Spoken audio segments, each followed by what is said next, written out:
How can a man walk away from a child that he has been raising for 3, 5, 10, 15 years simply because the DNA test shows that he's not the biological father?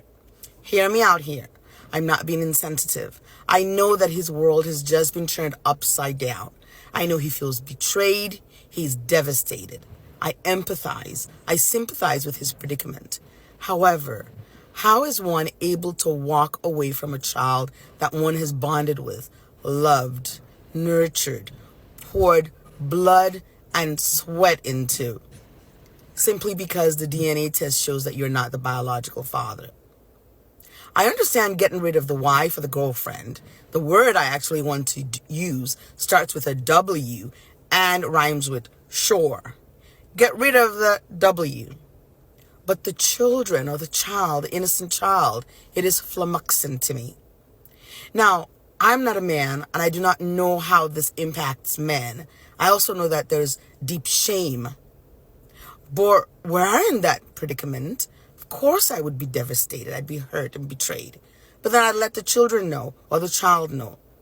You may not be my biological child, but you're still my child. I love you. You're my child in my heart. I've bonded with you. I've raised you. So nothing changes.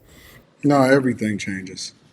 What do you mean simply because the DNA test said that it's not your child? Do you know the level of betrayal that is for a man to have spent resources, time, effort, energy?